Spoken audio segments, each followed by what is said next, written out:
On January 29, 2025, American Airlines Flight 5342 departed Denver, preparing to land at Reagan National Airport in Washington, D.C.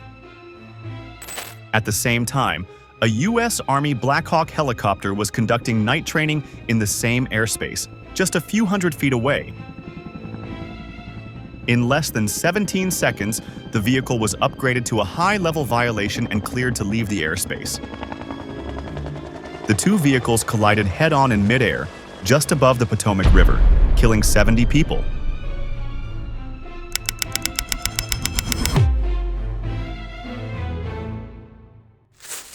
The subsequent investigation revealed a shocking secret. The helicopter was not actually on the control station's surveillance system. At the most critical moment, the radar system failed to detect a Blackhawk ring entering the airspace near the airport. The alarming aspect is that this accident was merely the beginning of a series of random errors in the global aviation industry. And we, the customers, are witnessing the most modern transportation system in history, listening to the sound every day. On the evening of January 29, 2025, Washington, D.C. was cold, calm, and completely unaware of what was about to happen. At 8:47 p.m., just moments before landing, American Airlines Flight 5342 entered the final stretch of its journey from Denver to Reagan National Airport. A CRJ-700 regional jet had been directed to land on runway 33 instead of the more typical runway 1. That change seemed routine, but that night, it placed the plane on a path headed straight toward danger. Flying in the same airspace was a U.S. Army Blackhawk helicopter, identified as PAT-25, which was conducting a scheduled night training exercise using night vision goggles. The helicopter was following a military route called Route 4, which runs uncomfortably close to runway 33, only about 75 feet from the edge of the landing path. That kind of proximity demands absolute coordination between military operations and civilian air traffic control. But there was a gap in the system. The Blackhawk was not equipped with an ADS-B transponder, a device that would have allowed it to appear on radar screens at civilian control towers. Without it, PAT-25 was invisible to the air traffic controller at Reagan. The controller had no radar signal, no data tag, and no warning that another aircraft had entered the descent corridor.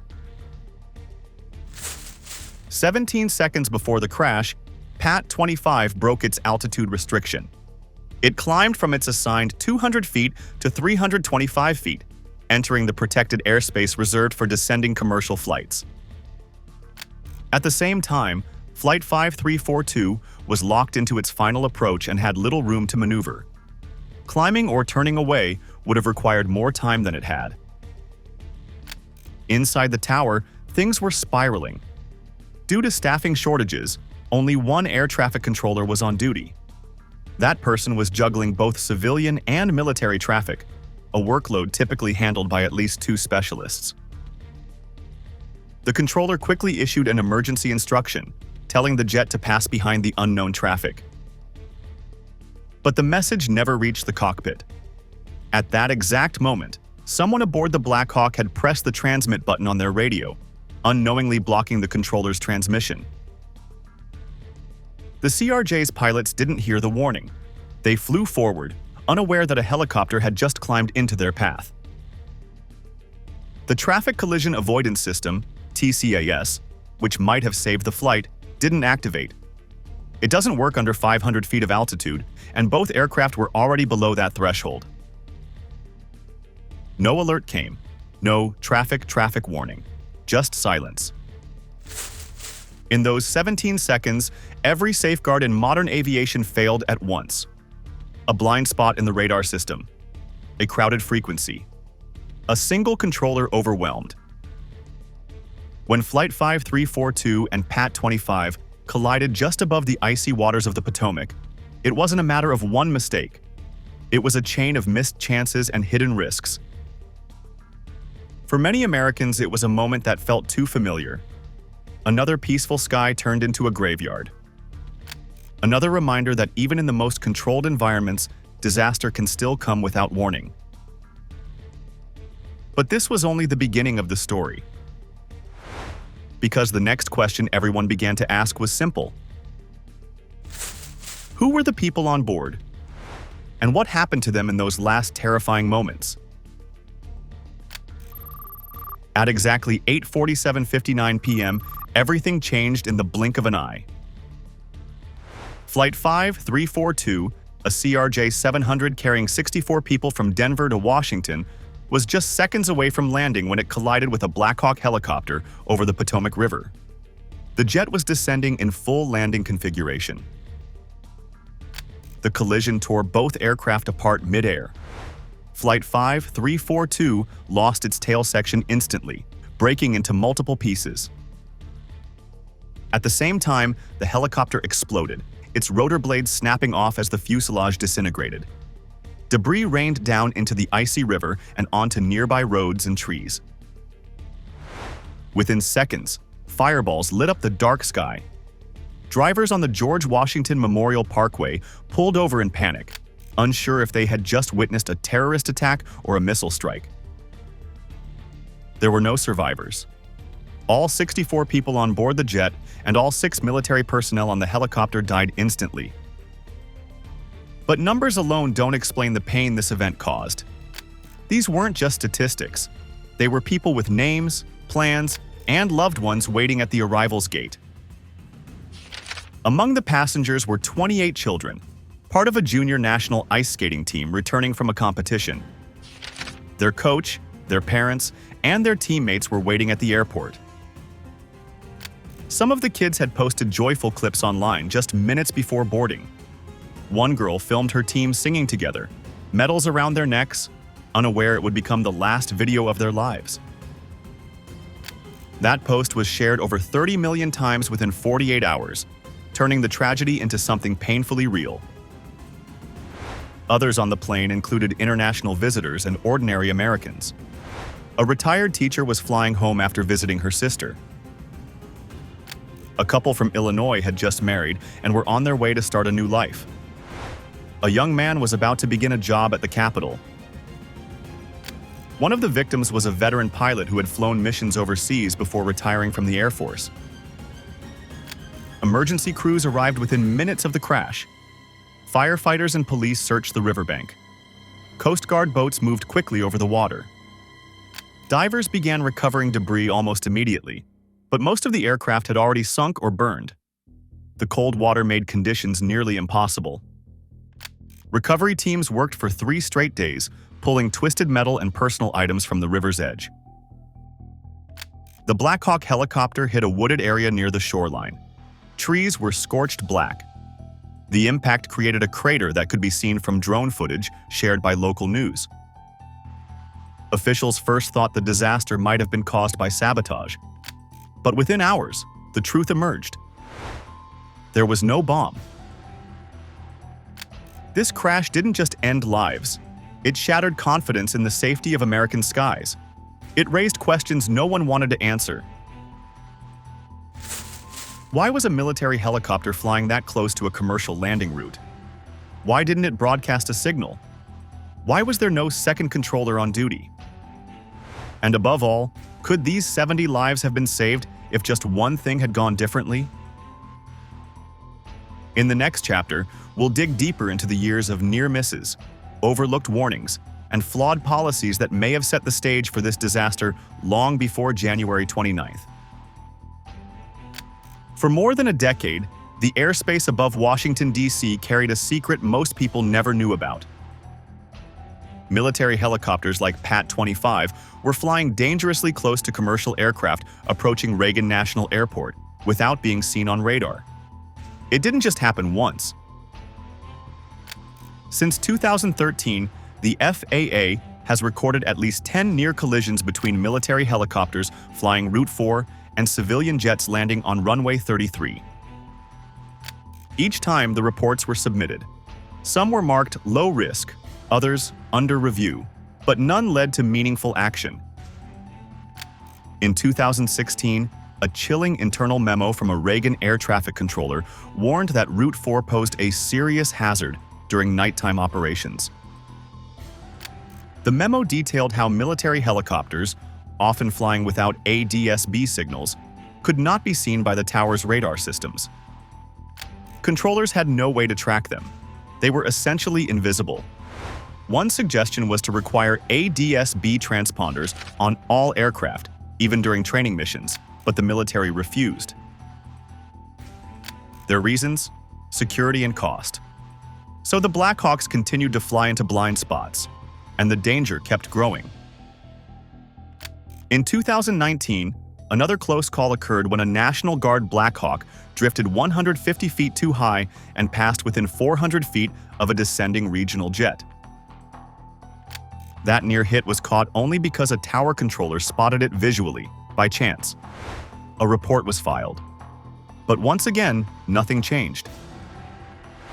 Even PAT-25, the same Blackhawk that would later crash in 2025, was involved in a warning in 2021. During a training flight, it reportedly lost radio contact for 22 seconds while flying along Route 4. It briefly climbed above its allowed ceiling. That violation was noted, but the pilot was not grounded. Instead, the mission logs were marked "No further action."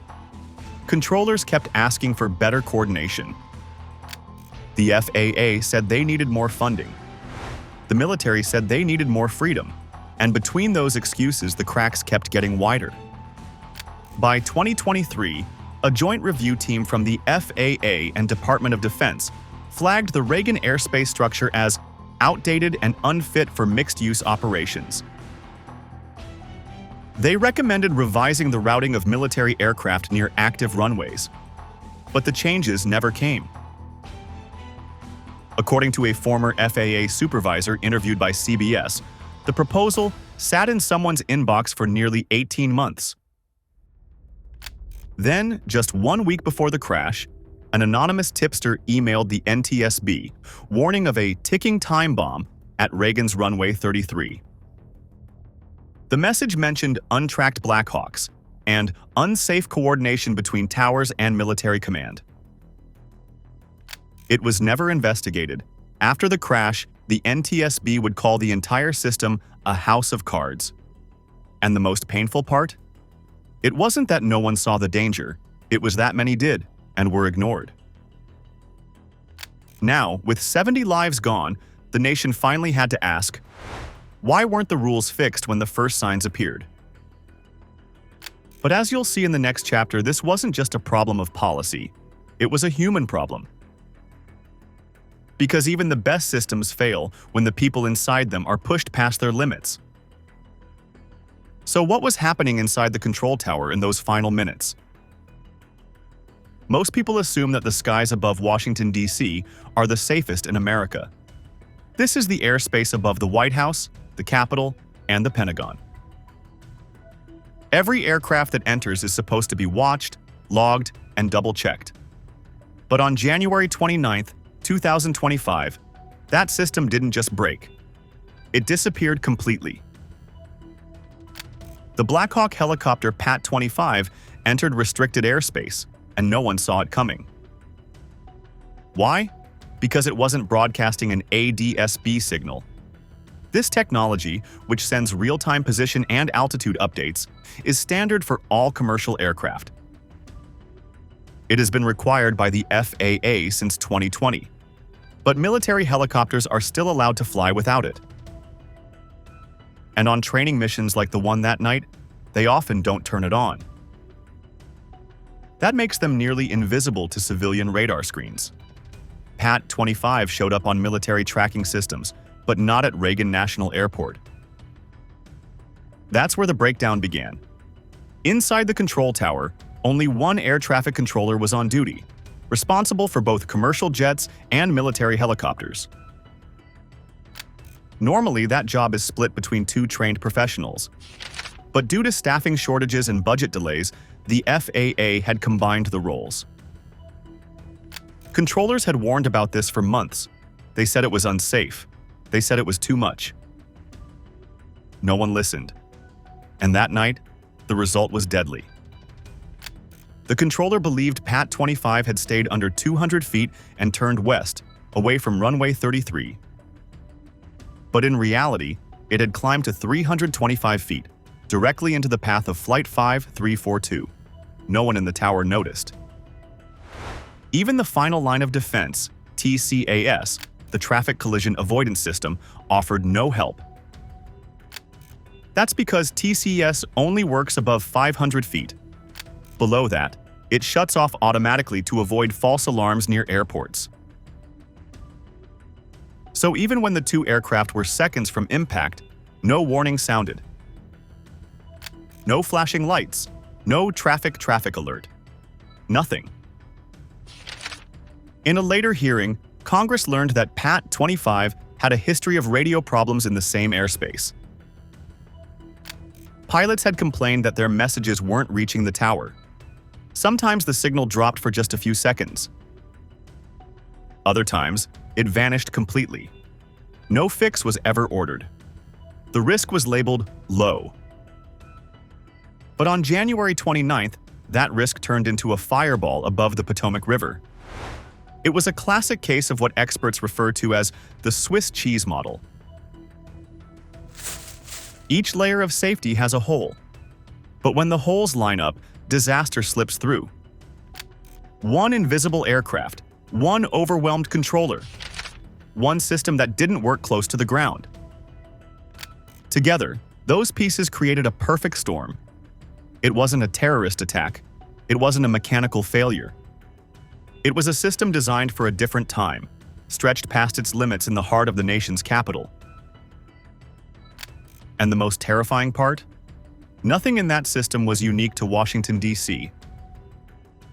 There are other airports with shared airspace.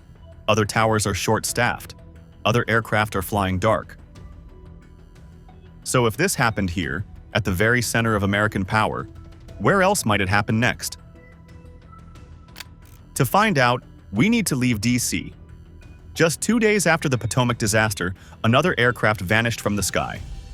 But this time, the sky was quiet. No radar gaps, no military traffic, and no warning at all. Just 48 hours after the tragedy over Washington, D.C., another aircraft went down. This time, it was a private jet, quiet, small, and meant to save lives. However, it never made it past the city's edge. On January 31st, 2025, a medical evacuation flight known as MedJet's Flight 056 took off from Northeast Philadelphia Airport. It was supposed to be a moment of hope. A 6-year-old girl named Valentina was on board, flying home to Mexico after 4 months of cancer treatment. She had fought hard and finally gotten the green light from her doctors to return. Her mother arranged everything: a jet rescue medical flight with trained staff, trusted equipment, and an experienced crew. The aircraft was a Learjet 55, a model known for its speed and reliability. Inside were 6 people: Valentina, her mother, 2 medical staff, and 2 pilots. Together, they had logged more than 11,000 total flying hours. The weather was stable, visibility was clear. At 6:07 p.m., the jet lifted off the runway, but just 43 seconds later, it was gone. The plane vanished from radar with no warning, no mayday call, not even a hint of trouble.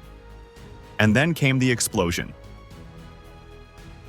The Learjet crashed straight into a quiet block in Castor Gardens, a neighborhood in Northeast Philadelphia.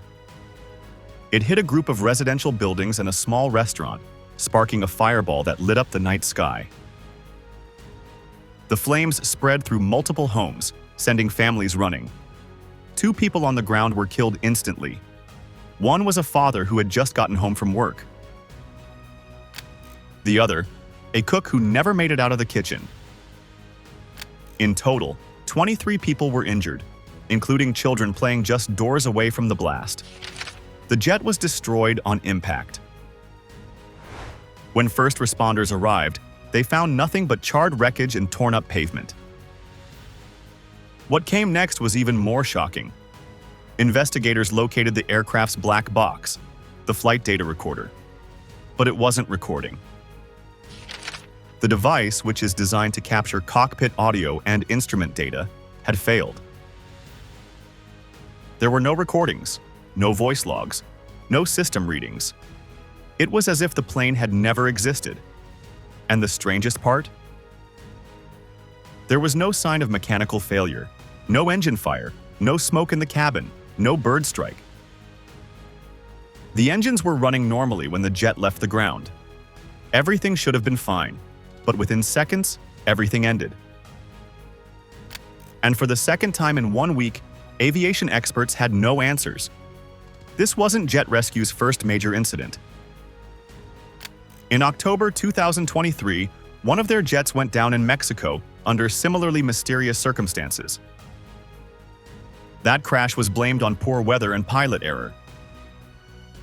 But now, with a second fatal crash involving the same company, this time in a major American city, questions were impossible to ignore. Had safety standards been overlooked? Was this a case of faulty equipment? Or was there something bigger, hidden beneath the surface? The loss of Valentina and everyone on board shook the community. People gathered at the crash site with candles and flowers. For days, her photo was posted in front of the scorched ruins of the neighborhood. Her mother, who survived the crash, had to be pulled from the rubble. She later told reporters, "I thought we were flying to life. I didn't know we were flying to death." But unlike the Washington crash, this one didn't spark a national investigation. There were no emergency hearings, no agency overhauls. It made headlines, but only for a moment. And then the news cycle moved on. So the question becomes, if even a small medical jet can vanish without explanation, what does that say about the larger system meant to protect us? The next chapter turns to one more aircraft disaster, one that unfolded overseas but shared eerie patterns with the ones at home. To find the answer, we have to fly across the ocean, where one final disaster was already waiting. Just as the world was still grieving two deadly crashes in the US, another tragedy unfolded, this time in South Korea. It wasn't a high-altitude mystery. It didn't vanish off the radar. It happened in broad daylight, right in front of dozens of cameras.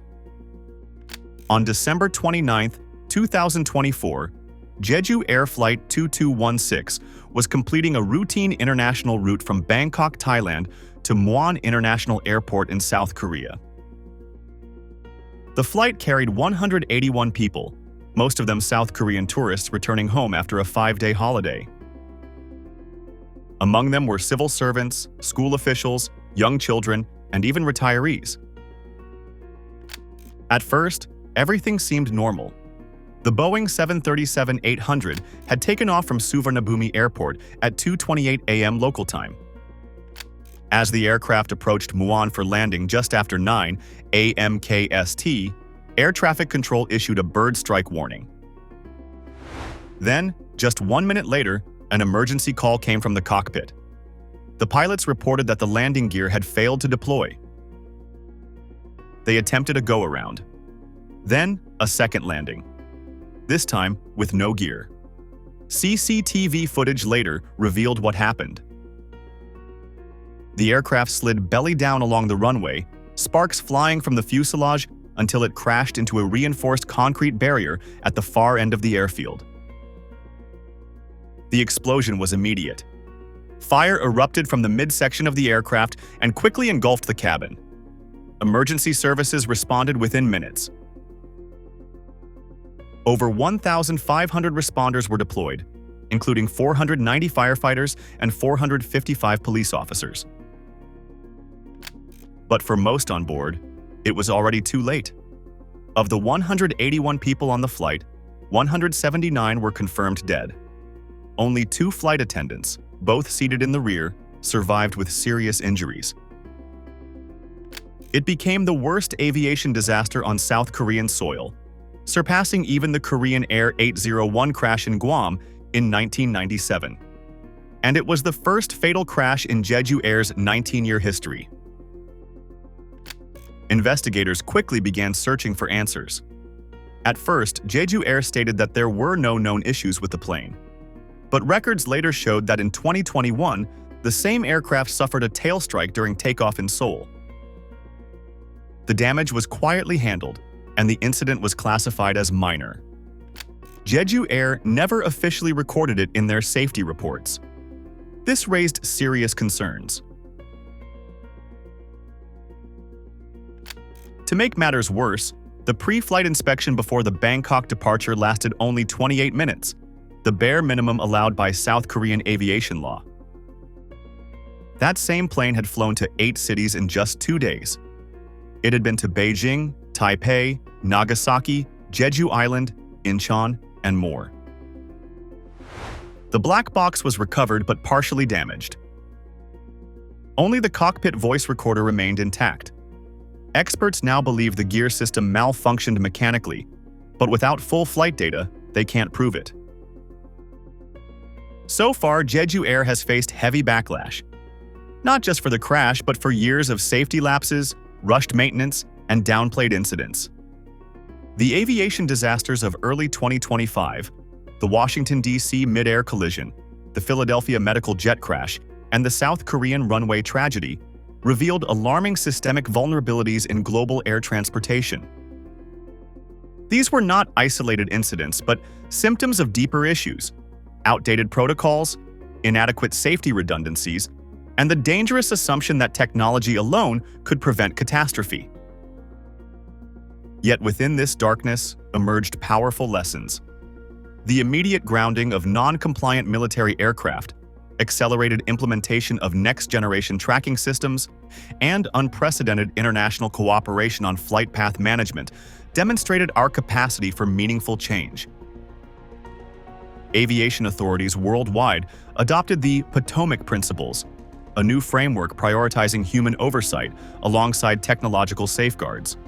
Families of victims became advocates, transforming grief into action through safety foundations that have already prevented 3 potential mid-air collisions. While nothing can undo the losses, these events ultimately forged a stronger, more transparent aviation culture. The skies today are safer because we chose to honor those lost not just with memorials, but with systemic reform. True progress emerges when we dare to confront uncomfortable truths and the wisdom to act on them. Safety is always worth fighting for,